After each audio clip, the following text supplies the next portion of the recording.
My dear lovely viewers, conjunction অথবা dependent close মার্কারের পঞ্চম ক্লাসে আপনাকে স্বাগত। আজকে আমরা অনেকগুলো বিষয়ের সাথে পরিচিতি লাভ করব। প্রথমত, রিলেটিভ প্রোনাউন বোঝাতে সাবঅর্ডিনেটিং কনজাংশন, প্লেস বোঝাতে subordinating conjunction, concession that means although, দো, ইভেন দো বোঝাতে সাবঅর্ডিনেটিং কনজাংশনের ব্যবহার। পরিশেষে আমরা জানব ব্যানার বোঝাতে সাবঅর্ডিনেটিং কনজাংশনের ব্যবহার। আমরা সাধারণত এই সাবঅর্ডিনেটিং কনজাংশনগুলো ধারাবাহিকভাবে ক্লাসের মাধ্যমে শিখছি এই জন্য যে আমরা যাতে রিয়েল লাইফ এক্সপিরিয়েন্সে প্র্যাকটিক্যালি এইগুলোকে ফ্রি হ্যান্ড রাইটিংয়ে ব্যবহার করতে পারি।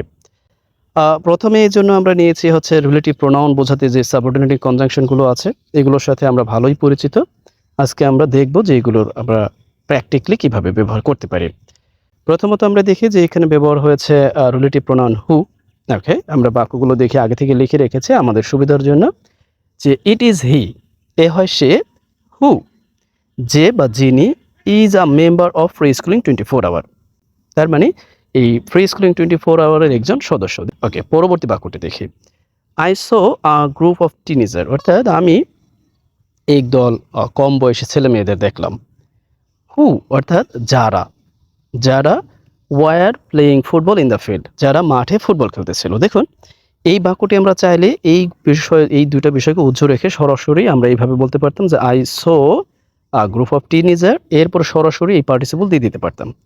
সরাসরি এই পার্টিসিপল বসিয়ে দিতে পারতাম যে আমি কিছু একদল টিনেজার অর্থাৎ কম বয়সী ছেলে মেয়েদের খেলতে দেখলাম মাঠে, বা মাঠে খেলতে দেখলাম। সেই জায়গায় আমি কি বললাম, এইভাবে না বলে আমি বললাম যে আমি একদল টিনেজারকে অর্থাৎ একদল টিনেজারকে দেখলাম যারা মাঠে ফুটবল খেলতেছিল।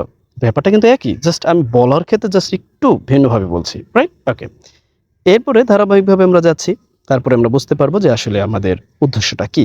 ওকে, এখানে এই বাক্য দুটিকে একটু লক্ষ্য করেন। এখানে লিখেছি this is the real hero, এ হয় প্রকৃত নায়ক। হু পেডেলস রিক্সা, অর্থাৎ যারা রিক্সা চালায়। ওকে, পেডেলস রিক্সা, যারা রিক্সা চালায় বা যে রিক্সা চালায়। But does not get involve. Okay, যেহেতু সিঙ্গুলার আমি একজনকে বুঝিয়েছি, একজন রিয়েল হিরোকে। হোয়াট ইভার, এরপরে দেখি যে বাট ডাজ নট, কিন্তু ডাজ নট গেট ইনভলভ, অর্থাৎ গেট ইনভলভ দ্যাট মিনস হচ্ছে অন্তর্ভুক্ত হয় না বা জড়িত হয় না, right? Get involve in any embezzlement, অর্থাৎ কোনো আত্মসাতের সাথে জড়িত হয় না। কোনো আত্মসাতে দ্যাট মিনস টাকা আত্মসাতে জড়িত হয় না। অর এনি মানি লন্ডারিং মেলফেজেন্স, অর্থাৎ কোনো মানি লন্ডারিং মতো কোনো কুকর্মেও জড়িত হয় না। এখান থেকে আপনি যে ব্যাপারটা একটু নোট ডাউন করতে পারেন, এমবেজলমেন্ট টাকা আত্মসাৎ বা আত্মসাৎ, এরপরে মেলফেজেন্স দ্যাট মিনস হচ্ছে কুকর্ম বা অপকর্ম, অর্থাৎ মানি লন্ডারিং রিলেটেড কোনো কুকর্ম বা অপকর্মের সাথে কি জড়িত হয় না। আমাদের অর্থে তো খুব বেশি জরুরি না। আমরা দেখলাম যে এই যে রিলেটিভ প্রোনাউন আমি হু ব্যবহার করলাম, এই হু মূলত রিফার করেছে কাকে? এই রিয়েল হিরোকে, রাইট? ওকে, পরবর্তী বাক্যটা আমরা দেখি যে ইট সিমস টু মি, অর্থাৎ এটা মনে হয়। দেখুন এই সিমস টু মি অনেক বেশি ব্যবহার হয়, এই জন্য আমি এখানে ব্যবহার করেছি। ওকে, অর্থাৎ ইট সিমস টু মি দ্যাট, যে করপ্টেবল গভর্নমেন্ট অফিসিয়াল, অর্থাৎ এই যে অর্থাৎ যারা সরকারি, যারা চাকরিজীবী। ওকে, অর্থাৎ সরকারি যারা দুর্নীতিপরায়ণ চাকরিজীবী আর মেজর এনিমিস, অর্থাৎ তারা হচ্ছে প্রধান শত্রু অফ বাংলাদেশ। অর্থাৎ বাংলাদেশের প্রধান শত্রু হচ্ছে আমার কাছে মনে হয় যে করপ্টেবল সরকারি, অর্থাৎ যারা সরকারি দুর্নীতিগ্রস্ত যেই কর্মকর্তারা আছে তারা মূলত কি বাংলাদেশের প্রধান যেই শত্রু। ওকে, এরপর একবার একটু লক্ষ্য করুন, আমি কমা দিয়েছি। কমা দিয়ে এরপরে এই যে রিলেটিভ প্রোনাউন হু ব্যবহার করেছে। হু আর ক্রিপলিং, অর্থাৎ ক্রিপলিং ফ্লাওয়ার্স অফ দ্য ইকোনমি, অর্থাৎ যারা আমাদের যে ইকোনমি আছে, ইকোনমির যে পিলার বা খুঁটি আছে তা পঙ্গু করে দিচ্ছে। ওকে, এইখানে মূলত এই যে রিলেটিভ প্রোনাউন, এই প্রোনাউন দ্বারা আমি কাকে বুঝিয়েছি? যেহেতু কমা দিয়েছি, আমাদের মাথায় রাখতে হবে যে এই ইমিডিয়েট নাউনকে না বুঝিয়ে সে মূলত আমি যাকে উদ্দেশ্য করেছি দ্যাট মিনস এই গভর্নমেন্ট অফিসিয়াল, তাকেই মূলত এখানে বোঝাচ্ছে, রাইট? সেই ক্ষেত্রে আমরা আমরা মাথায় রাখবো একেবারে সরাসরি সাবজেক্টকে বোঝানোর জন্য। ওকে, আর এখানে যেহেতু এই বাক্যটি, এখানে এই বাক্যটি আলাদা, কিন্তু দ্যাটের পূর্বের বাক্যটি কিন্তু আলাদা। এরপরে আমরা মাথায় রাখবো যে এরপরে যেই সাবজেক্টটা আসছে, অর্থাৎ করপ্টেবল অফিসিয়াল, যে গভর্নমেন্ট অফিসিয়াল, এরাই মূলত এই বাক্যের সাবজেক্ট, রাইট? মূলত আমি যখন একটি কমা দিয়ে দিব তখন এই যে রিলেটিভ প্রোনাউনটি আছে, এই রিলেটিভ প্রোনাউনটি মূলত এই সাবজেক্টকে নির্দেশ করবে, রাইট? একেবারে প্রথম সাবজেক্টকে। আর যখন আমি কমা দিব না, উঠিয়ে দিব, তখন মূলত এই নাউনকে নির্দেশ করবে। এখন আমি তো এটা নাউন এটার কিন্তু রিলেটিভ প্রোনাউন দিচ্ছি না, আমি রিলেটিভ প্রোনাউন দিচ্ছি কি করপ্টেবল বোঝাতে, করপ্টেবল গভর্নমেন্ট অফিসিয়াল বোঝাতে, রাইট? ঠিক এইখানে দেখুন কমা দেয়নি, তার মানে হচ্ছে ইমিডিয়েট যে নাউনটি আছে তাকে বোঝাচ্ছে। আর যদি কমা দিয়ে দিতাম তাহলে কি বোঝাতো? এই সাবজেক্টকে বোঝাতো। মাথায় রাখবেন কিন্তু। ওকে, আমরা আরো দেখি কয়েকটি, তাহলে বুঝতে পারবো। অর্থাৎ এখানে আমরা দেখলাম কি, এখানে আমি অর্থ দিয়ে দিয়েছি, আপনারা দেখে নেবেন যে it seems to me that corruptible government official are major enemies of Bangladesh, বাংলাদেশের প্রধান শত্রু যারা, আর crippling pillars of the economy, অর্থাৎ এই ইকোনমির যে খুঁটি আছে তা কি ভেঙে দিচ্ছে, তা কি পঙ্গু করতেছে। ওকে, এখান থেকে একটু দেখে নেবেন। ওকে, এরপর আমরা দেখি অনেক বড় একটা বাক্য রেখেছি। দেখুন এই যে আমরা রিলেটিভ প্রোনাউন যুক্ত করে যে বড় বড় বাক্য লিখতে পারবো, তাই আমরা মূলত এই উদাহরণগুলো দিয়ে রেখেছি। ওকে, এর বাইরেও আছে, তারপরও আমি এখানে যা দিয়েছি একেবারে মোস্ট কমন যেগুলো আছে সেগুলো আমি এখানে ব্যবহার করেছি। ওকে, আমরা দেখি there are thousands of culprit, there are thousands of culprit, Benazir and মতিউরের মতো হাজার হাজার কালপ্রিট, দ্যাট মিনস অপরাধী কি কাজ করতেছে, ওয়ার্কিং, এখানে পার্টিসিপল দিয়ে দিয়েছে, দ্যাট মিনস এই ওয়ার্কিং দ্যাট মিনস হচ্ছে রিফার করছে কাকে? এই মতিউরকে, বেনজিরকে, এবং বেনজির এবং মতিউরের মতোই আরও হাজার হাজারকে রিফার করছে, দ্যাট মিনস তারা কি ইন দ্য গভর্নমেন্ট সেক্টরস, অর্থাৎ গভর্নমেন্ট সেক্টরসগুলোতে কাজ করতেছে। এরপর একটা ব্যাপার লক্ষ্য করুন, আমি এখানে এই যে রিলেটিভ প্রোনাউন হু এনেছি। দেখুন আমরা সাধারণত জানি যে রিলেটিভ প্রোনাউনের পরেই কি ব্যবহার হবে, যেহেতু আমি এই রিলেটিভ প্রোনাউন এখানে কমা দিয়েছি, দ্যাট মিনস এই বাক্যের মূলত সাবজেক্টকে। একটা ব্যাপার লক্ষ্য করুন তো, এই বাক্যটির মূলত সাবজেক্টকে এই দিয়ার নাকি এই থাউজেন্ডস অফ কালপ্রিট? আমরা জানি দেয়ার কি, দেয়ার কিন্তু নিষ্ক্রিয়, দেয়ার কিন্তু নিষ্ক্রিয় সাবজেক্ট। ওকে, কারণ আমাদের প্রয়োজনে আমরা বসিয়েছি। এখানে সাবজেক্ট মূলত কারা? সাবজেক্ট মূলত এই থাউজেন্ডস অফ কালপ্রিট। আমরা কমা দিয়ে কাকে বোঝাচ্ছি? অর্থাৎ এই থাউজেন্ডস অফ এই কালপ্রিটকে বুঝিয়েছি, রাইট? এরপরে আমাদের প্রয়োজন ছিল একটি ভার্বের, কিন্তু আমরা ভার্ব ব্যবহার করিনি। দেখুন আমাদের যে আইএলটিএস রিডিং প্যাসেজ বা অন্যান্য যে পেপার পত্রিকা আছে সেখানে সাধারণত দেখবেন যে এইভাবে কমা কমা দিয়ে ব্যবহার করা হয়েছে। এখন আমার কথা হলো এই রিলেটিভ প্রোনাউন দিয়ে আমি কাকে রিফার করছি? প্রথমত এই থাউজেন্ডস অফ কালপ্রিটকে রিফার করছি। এরপর আমরা লক্ষ্য করি যে এইখানে ভার্ব না এসে একটি কমা ব্যবহার করা হয়েছে। এর কারণ কি? দেখুন আমরা সাধারণত জানি যে কমা দিয়ে আমরা কি কি ব্যাপারগুলোকে রাখতে পারি, কোন কোন ব্যাপারগুলোকে রাখতে পারি? প্রধানত অ্যাপোজিটিভ রাখতে পারি। এরপর হচ্ছে রিলেটিভ ক্লোজ তৈরি করার জন্য, ডিপেন্ডেন্ট ক্লোজ মার্কার তৈরি করার জন্য সেগুলোকে আমরা করে দিতে পারি, অর্থাৎ কমা দিয়ে দিতে পারি। ওকে, একটু লক্ষ্য করুন যে আমি এই অংশটাকে একটু কেটে দিচ্ছি। ওকে, ওকে, এরপরে লক্ষ্য করুন যে এই যে ভার্ব, অর্থাৎ এই হু এর পরেই আমাদের ভার্ব হচ্ছে এই আর, অর্থাৎ প্রধান verb. That means who are rewriting the definition of patriotism, অর্থাৎ যারা এই স্বদেশপ্রেম বা এই যে স্বদেশপ্রেম বা এই যে আমরা যে দেশপ্রেম, স্বদেশপ্রেম বা দেশপ্রেমের যে সংজ্ঞা আছে তাকে কি পুনরায় তারা কি লিখতেছে। দ্যাট মিনস তারা স্বদেশপ্রেম বলতে বোঝায় চুরি করা, তারা স্বদেশপ্রেম বলতে বোঝায় আপামর জনতার টাকা মেরে দেওয়া। তার মানে আমি এখানে যা বোঝাতে চাচ্ছি যে এই অংশটা হচ্ছে আমাদের অ্যাপোজিটিভ, দ্যাট মিনস অতিরিক্ত অংশ। এইটার জন্য আমাদের এই হু এর যে কাজ, অর্থাৎ এই হু যে থাউজেন্ডস অফ কালপ্রিটকে রিফার করেছে, আবারও এই হুই মূলত এই হুর প্রধান ভার্ব হচ্ছে আর, এটা নিয়ে আমাদের কি দ্বিধাদ্বন্দ্বে ভুগতে হবে না। এরপরে আমরা এখানেও দেখলাম যে রিলেটিভ অর্থাৎ দোজ হু দিয়ে আমরা বাক্য তৈরি করতে পারি, সেটা প্যাসিভ বা অ্যাক্টিভ যেভাবে হোক তৈরি করতে পারি। ওকে, এরপরে আমরা নেক্সট অন দেখি যে উইবার, উইবার। ওকে, উইবার এটাকে এই যে কয়েকটি বাক্য রেখেছে, অর্থাৎ উইবার, এই উইবারদের মূলত সাবজেক্টের কাজটি করা হয়ে থাকে, অর্থাৎ অ্যাজ এ সাবজেক্ট হিসাবে আমরা দ্যাট মিনস এই যে দে বা হি বা শি এর সাবজেক্ট ফর্ম হিসাবে, দ্যাট মিনস এই প্রোনাউনটি সাবজেক্ট ফর্ম হিসাবে আমরা ব্যবহার করতে পারি। দেখুন এখানে দেওয়া আছে যে হুইবার ডিড ক্রপ্ট, অর্থাৎ যারা দুর্নীতি করেছিল বা করেছে হোয়াটএভার, অর্থাৎ হুইবার যারাই, যারাই এরকম গুরুত্ব, অর্থাৎ মানে একটু গুরুত্ব দিতে, যারাই করেছে, যে বা যারা করেছে, ওকে, উইল বি হেল্ড অ্যাকাউন্টেবল, অর্থাৎ তাদেরকে জবাবদিহি করতে হবে। বুঝতে পেরেছেন তো? আরও দেখি অ্যাজ এ সাবজেক্ট হিসেবে দেখুন যে হুইবার আর ইনভলভ, অর্থাৎ যারাই জড়িত, whoever are involve in money laundering বা ডিফল্ট, অর্থাৎ দ্যাট মিনস ওই যে টাকা নিয়ে টাকা না দেওয়া ব্যাংক থেকে, অ্যান্ড ইম্বজলমেন্ট, যে কোনো টাকা আত্মসাৎ, মাস্ট বি ফেসড, অর্থাৎ তাদের অবশ্যই কি করতে হবে, সম্মুখীন হতে হবে এক্সেম্পলারি, অর্থাৎ এক্সেম্পলারি দ্যাট মিনস দৃষ্টান্তমূলক। ওকে, পানিশমেন্ট আমরা এটাকে একটু নোট ডাউন করবো, দ্যাট মিনস এক্সেম্পলারি দ্যাট মিনস হচ্ছে দৃষ্টান্তমূলক বা অনুসরণীয়। ওকে, বা উদাহরণস্বরূপ কি ঋণ খেলাপি যারা আছে, অর্থ পাচার এবং আত্মসাতের সঙ্গে যারাই জড়িত, দ্যাট মিনস এখানে অর্থটা দিচ্ছে কি হুইবার, দ্যাট মিনস যারাই, এরকম অর্থ দিচ্ছে, রাইট? ওকে, অর্থাৎ এই হুইবারকে আমরা কি ব্যবহার করতে পারি? অ্যাজ এ সাবজেক্ট হিসেবে ব্যবহার করতে পারি। দ্যাট মিনস তখন কি as a close marker, that means subordinating close marker হিসেবে আমরা ব্যবহার করতে পারি। ওকে, এরপর আমরা দেখি যে হোম, হুম দ্যাট মিনস হচ্ছে কাকে বা যাকে। এই হুম যখন ব্যবহার হবে আমরা মাথায় রাখবো যে হুম অ্যাজ অবজেক্ট হিসেবে ব্যবহার হবে সবসময়। আমরা দেখলাম যে হু বা হু ইভার হচ্ছে সাবজেক্ট ফর্ম হিসেবে ব্যবহার করে, সাবজেক্টের অল্টারনেটিভ হিসেবে ব্যবহার করে, কিন্তু এই হুম সবসময় অবজেক্টের অল্টারনেটিভ হিসেবে ব্যবহার হবে এবং এ যখন বাক্যে ব্যবহার হবে এরপরেই কি একটি সাবজেক্ট চলে আসবে। আমরা দেখলাম যে হু এবং হু ইভারের পরে কিন্তু ভার্ব চলে আসতেছে, অর্থাৎ সাবজেক্টের মতো কাজ করে, কিন্তু হুম বা হুম ইভারের পরে আমাদের কখনোই কি ভার্ব চলে আসবে না, সরাসরি সাবজেক্ট চলে আসবে। ওকে, আমরা একটু করি। থাউজেন্ডস অফ, ওই একই বাক্য বারবার, অর্থাৎ there are thousands of culprit, অর্থাৎ হাজার হাজার culprit like Benazir and Motiur. That means Motiur এবং বেনজিরের মতো হাজার হাজার কালপ্রিট আছে যাদেরকে, যাদেরকে হুম অর্থাৎ যাদেরকে উই ডিগনিফাই আমরা সম্মান করি, মর্যাদা দিই ইন দ্য সোসাইটি, অর্থাৎ সমাজে লক্ষ্য করবেন যারা নিয়ে উচ্চ লেভেলের অফিসিয়াল আছে তাদেরকে কত বড় মান্য গণ্য, কত বেশি মর্যাদা দেওয়া হয়। অর্থাৎ এই যে যে কালপ্রিট অর্থাৎ বেনজির মতিউরের মতো এই কালপ্রিটদেরকেই আমরা মর্যাদা দিই। দেখুন এখন পার্থক্যটা কোথায়, আমি এখানে বলছি যাকে, রাইট, অথবা প্লুরাল হলে যাদেরকে, এটা কিন্তু বলছি, রাইট, যাকে বা যাদেরকে।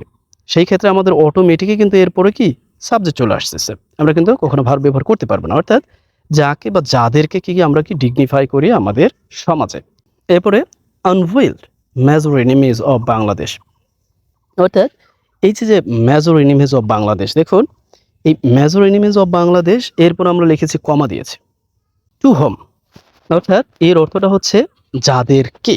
দেখুন এইখানে অর্থটা দিচ্ছি কি, এখানে অর্থটা দিচ্ছি with home, that means with home that means হচ্ছে যাদের সাথে, ওকে, বা এরকম বলতে পারি যে কার সাথে, যাদের সাথে বা কার সাথে, কার সাথে বা যাদের সাথে অর্থ দেয়। আর এইখানে টু হোম দ্যাট মিনস হচ্ছে যাকে বা যাদেরকে। দ্যাট মিনস যেহেতু এখানে প্লুরাল অর্থাৎ প্লুরাল ফর্ম, আমরা এখানে বলবো যাদেরকে। এখানে যদি সিঙ্গুলার হতো তাহলে আমরা বলতাম কি, অর্থাৎ এই সাবজেক্টটা সিঙ্গুলার হলে আমরা বলতাম যাকে, টু হোম যাকে। আর এইখানে যখন ইয়া নেই অর্থাৎ এখানে যেহেতু প্লুরাল আমরা বলবো যাদেরকে। এরপরে কি উই রেসপেক্ট আমরা সম্মান করি ইন দ্য সোসাইটি। এই যে যে স্টাইল, স্টাইল বলতে পারি, ওকে, অর্থাৎ এই যে যে আমরা বাংলা যে স্টাইলে বলতেছি, বাংলা যেইভাবে বলার চেষ্টা করতেছি ঠিক ইংরেজিকে আমরা ওইভাবেই বলার চেষ্টা করবো। দ্যাট মিনস আমরা তো বলতেই পারি যে হ্যাঁ বাংলাদেশের যারা মুখোশ উন্মোচিত হয়েছে যেই বড় বড় বাংলাদেশের শত্রু অর্থাৎ যারা কালপ্রিট, টু হোম অর্থাৎ যাদেরকে উই রেসপেক্ট আমরা সমাজে সম্মান করি, মানে করেছি আর কি, সেই ক্ষেত্রে করেছি, ওকে, শুড বি পানিশড সুন, অর্থাৎ তাদেরকে দ্রুত শাস্তির আওতায় আনতে হবে, অর্থাৎ তাদেরকে দ্রুত কি শাস্তি পেতে হবে। বুঝতে পেরেছেন তো? আমি আবার একটু বলছি, অর্থাৎ এই যে যে অংশটা আমি বসালাম এই অংশটা আসলে কি, এই যে যে সাবজেক্ট আছে না, এই সাবজেক্টের প্রধান ভার্ব কিন্তু এই শুড বি। আর এই অংশটা, এই অংশটার নাম হচ্ছে, আপনি কি বলতে পারেন, এই অংশটার হচ্ছে, অর্থাৎ এই অংশটা বাধ্যতামূলক নয়, তারপরেও আমি অ্যাজ এ ক্লোজ মার্কার অর্থাৎ রিলেটিভ প্রোনাউন দিয়ে রিলেটিভ ক্লোজ তৈরি করেছি, যা এই বাক্যের খুব বেশি বাধ্যতামূলক ছিল না কিন্তু অতিরিক্ত তথ্য দিচ্ছে। অর্থাৎ এই অংশটি না থাকলেও কিন্তু অর্থ দিচ্ছে যে আনভিল্ড মেজর এনিমিজ অফ বাংলাদেশ যাদেরকে শুড বি পানিশড হওয়া দরকার, কিন্তু ওই অংশটা দিয়েছে এই জন্য যে এতে করে সুন্দর মিনিংফুল একটা অর্থ দেবে এবং স্ট্যান্ডার্ড দেখাবে যে আপনার লেখাটি, অর্থাৎ টু হুম উই রেসপেক্ট যাদেরকে আমরা কি সম্মান করে থাকি। যাই হোক, একই রকমভাবে আমি আপনার জন্য একটি কাজ রেখেছি, এই কাজটি আপনি করে দিবেন, অর্থাৎ কোনো পার্থক্য নাই। এইরকমভাবে কাজটি হচ্ছে যে আমাদের দেশের কৃষকরা যাদেরকে আমরা পাত্তা দিই না অর্থাৎ সম্মান দিই না তারাই প্রকৃত হিরো, অর্থাৎ এই বাক্যটির স্ট্রাকচার আর এই বাক্যটির স্ট্রাকচার একই। ওকে, এরপর আমরা দেখি, কারণ অনেক আছে তো এজন্য একটু তড়িৎ গতিতে যাচ্ছি। ওকে, এরপরে দেখুন হুমিপার অর্থাৎ যাকেই বা যাদেরকেই, যাকেই বা যাদেরকেই বা তাকেই বা তাদেরকেই এই অর্থ দিতে। ওকে, এখানে দেখুন যে হুম ইভার ইউ লাইক মোস্ট অর্থাৎ যাকেই তুমি, অর্থাৎ এরকম যাকেই তুমি বেশি পছন্দ করো ইউ ক্যান চুজ। ওকে, আমি আবারও উদ্বুদ্ধ করতেছি না তো যুবক সমাজকে। ওকে, অর্থাৎ এখানে লিখতে পাচ্ছি যে হুম ইভার ইউ লাইক মোস্ট যাকেই তুমি, অর্থাৎ যাকেই বোঝাতে, তাকেই, অর্থাৎ এইখানে কি ডট ডট তাকেই ইউ ক্যান চুজ পছন্দ করতে পারো। আশা করছি বুঝতে পেরেছেন। হুজের ব্যবহারটা আমরা সচরাচর একটু কম করি, এরপরও যদি প্রয়োজন হয় ব্যবহার করতে পারবো। ওকে, প্লেস বোঝাতে এখন আমরা একটু তড়িৎ গতিতে যাব, আমাদের প্রায় এই ব্যাপারগুলো অনেক সহজ। ওকে, প্লেস বোঝাতে subordinate clause marker, that means আমরা ওয়্যার বা ওয়েন এবার সাধারণত ব্যবহার করে থাকি প্লেস বোঝাতে, অর্থাৎ কোথায় বা কখন। আমরা সাধারণত এগুলো দিয়ে প্রশ্ন করি, কিন্তু আমরা আজকে প্লেস বোঝাতে আমরা একটা উদাহরণ দেখি, একটা দুটোই রেখেছি। অর্থাৎ উই নোটিসড, অর্থাৎ আমি খেয়াল করেছিলাম the man sitting on the garden, okay, sitting on the ground অর্থাৎ মাটিতে বসেছিল, অর্থাৎ এই বাগানের মাটিতে বসেছিল। আমি একটি মানুষকে খেয়াল করলাম, এখানে sitting as a present participle. Were, যেখানে there were different kind of roses, okay, different types of roses দেওয়া যেত। অর্থাৎ অর্থাৎ সেখানে অনেক কি ছিল, অর্থাৎ সেখানে অনেক গোলাপ ফুল ছিল। দেখুন, যাই হোক, নেক্সট উই সি ওয়ারিভার, অর্থাৎ যেখানেই সেখানে। দ্যাট মিনস আমরা উদাহরণ দেখি যে wherever you will go I will go, অর্থাৎ যেখানে আপনি যাবেন সেখানে আমি যাব, হয় না? এই ধরনের বাক্য আমরা অনেকে বলে থাকি। ওকে, wherever you want to explore in the government sector, আপনি গভর্নমেন্ট সেক্টরে যেখানেই এক্সপ্লোর করবেন, যাচাই বাছাই করবেন, এক্সপ্লোর দ্যাট মিনস যাচাই বাছাই করবেন, ইউ উইল সি malfeasance, অর্থাৎ সেখানে আপনি কি অপকর্ম কুকর্ম দেখতে পাবেন। ওকে, এর মানে আমি জেনারেলাইজ করছি না, প্লিজ টেক ইট ইজিলি। এর মানে হচ্ছে আমরা যে কোনো সেক্টরেই যাই না কেন, দেখবেন যে সেখানে কিছু কিছু অসৎ মানুষের কারণে পুরো সেক্টরের দুর্নাম হচ্ছে। সেই অর্থে শুধুমাত্র সেই কালপ্রিটদেরকে আমরা ইন্ডিকেট করছি। ওকে, ওকে, অর্থাৎ wherever you want to explore in the government sectors, and যে কোনো গভর্নমেন্ট সেক্টরে আপনি এক্সপ্লোর করতে যান না কেন বা যাবেন, you will see malfeasance। আমি এই malfeasance শব্দটিকে বারবার ব্যবহার করছি যাতে আপনি ব্যবহার করতে পারেন। ওকে, অর্থাৎ এরপর আপনি দেখে নেবেন এখানে আছে। এরপর আমরা শেষের দিকে প্রায় চলে এসেছি। ম্যানার বোঝাতে সাবঅর্ডিনেটিং কনজাংশন, যেমন হাউ, এই হাউকে আমরা ব্যবহার করতে পারি কিভাবে বা কোন উপায়ে, এই অর্থে। যেমন the government knows well how national culprit can be punished. এটা কিন্তু সত্যি, সরকার কিন্তু জানে যে কিভাবে, সরকার ভালোভাবেই জানে যে কিভাবে, অর্থাৎ সাবঅর্ডিনেটিং কনজাংশন হিসেবে ব্যবহার করলাম কিভাবে ন্যাশনাল কালপ্রিট, দ্যাট মিনস এই যে এতক্ষণ আলোচনা করলাম কালপ্রিট কালপ্রিট কালপ্রিট, এই কালপ্রিটদের কিভাবে পানিশ করা যেতে পারে। এটা কিন্তু সত্যি, সরকার চাইলেই সবকিছু পারে। ওকে, এবারে হাউ দিস কালপ্রিট, দেখুন এখানে আবার একেবারে শুরুতেই আমরা ব্যবহার করেছি সাবঅর্ডিনেট কনজাংশন, অর্থাৎ হাউকে ব্যবহার করেছি, নো প্রবলেম। এই ক্ষেত্রেও আমরা দেখবো যে পুরো অংশটাই যে how this culprit can get rid of, অর্থাৎ get rid of that means আমরা জানি যে মুক্তি পাওয়া, রিসেন্ট ইনসিডেন্ট, অর্থাৎ এই যে সাম্প্রতিককালে যে ইনসিডেন্টগুলো আছে সেই ইনসিডেন্টগুলোতে কিভাবে তারা মুক্তি পাবে, ইজ নন টু দেম, অর্থাৎ এটি তাদের জানা আছে। দেখুন আমি একটা ব্যাপার বলে দিই, যখন আমরা একেবারে পুরো একটি রিলেটিভ প্রোনাউন যুক্ত অংশ, অর্থাৎ রিলেটিভ ক্লোজকে অ্যাজ এ সাবজেক্ট হিসেবে ব্যবহার করতে যাব, তখন কিন্তু subject as a singular form হিসেবে আমাদের বাক্যে ব্যবহার হবে। সেই জন্য আমাদের এই ফর্মটি হবে সিঙ্গুলার ভার্ব। ওকে, আমরা মাথায় রাখবো। দ্যাট মিনস আমরা কিন্তু এখানে দেখুন how this culprit can get rid of in recent incident, পুরোটা কিন্তু অ্যাজ এ সাবজেক্ট হিসেবে নিচ্ছি, রাইট। এরপরে ইজ নন টু দেম, অর্থাৎ এটি তাদের জানা আছে। বুঝতে পেরেছেন তো? ওকে, এরপর আমরা দেখি যে অ্যাজ দো অ্যাজ ইভ এর ব্যবহারটা, এই ব্যাপারে আমরা অনেকেই অবগত। দেখুন অ্যাজ দো বা অ্যাজ ইভ এর অর্থটা হচ্ছে যেন বা মনে হয় যেন, আমরা অনেক সময় বাক্যে ব্যবহার করি। সেই ক্ষেত্রে আমরা যা করতে পারি, মাথায় রাখবো এখানে টেন্সের কিছুটা বিশেষত্ব আছে, তা হলো অ্যাজ ইভ যুক্ত, মানে অ্যাজ ইভ এর পূর্বের বাক্যটি যদি প্রেজেন্টে হয়, পরবর্তী বাক্যটি হবে পাস্টে। যেমন সাম গভর্নমেন্ট অফিসিয়াল অ্যাক্ট, এমন ভাবে আচরণ করে, এমন ভাবে কাজ করে, অ্যাজ দো মনে হয় যেন দে ওয়ার বর্ন অ্যারিস্টোক্রেট, অর্থাৎ তারা যেন অভিজাত বংশে জন্মগ্রহণ করেছিলেন। ওকে, আবারও দেখুন এখানে আছে যে অ্যাজ দো বা অ্যাজ ইফ দুটো একই মিনিং, দ্যাট মিনস মনে হয় বা মনে হয় যেন। সাম গভর্নমেন্ট অফিসিয়াল অ্যাক্টেড, অর্থাৎ আমি পাস্টে দিয়েছি, এমন ভাবে কাজ করতেন, অ্যাজ দো মনে হয় যেন দে লিভড অ্যারিস্টোক্রেট ফ্যামিলি, অর্থাৎ দে হ্যাড লিভড, তারা একেবারে বংশ মর্যাদা সম্পূর্ণ সম্ভ্রান্ত ফ্যামিলিতে তারা বসবাস করতেন। আশা করছি বুঝতে পেরেছেন, এখানে তেমন কিছু কাজ নেই। ওকে, এরপরে দেখি কনসেশন বোঝাতে, দ্যাট মিনস আমরা শেষের দিকে চলে এসেছি। দো, অল দো, ইভেন দো, একই অর্থ, কোনো পার্থক্য নাই। আমরা কয়েকটি উদাহরণ দেখি যে অল দো শি ওয়াজ ইল, যদিও সে অসুস্থ ছিল, শি ডিডেন্ট। ওকে, ওকে, খুব সহজে বুঝতে পারছেন, একটি পাখি ডাকছে। ওকে, আমি একটি বাগানের নিচে আছি এই মুহূর্তে। ও দ্য গভর্নমেন্ট, অর্থাৎ দো দ্য গভর্নমেন্ট, যদিও সরকার চায়, want to make Bangladesh smart, অর্থাৎ যদিও সরকার চায় বাংলাদেশকে স্মার্ট করতে, দ্যাট মিনস ভালো করতে, but some government official don't support ইট, অর্থাৎ এটিকে সমর্থন করে না। বুঝতে পেরেছেন তো? দেখুন এটা কিন্তু প্রকৃতপক্ষে সত্য। আমরা ওই যে বললাম এতক্ষণ যে বারবার বদনাম করেই আসতেছে সরকারি অফিসিয়ালদের, এর মূল কারণই হচ্ছে সরকার চাইলেও কিছু কিছু কাজ করতে পারে না কিছু অসৎ কর্মকর্তাদের কারণে।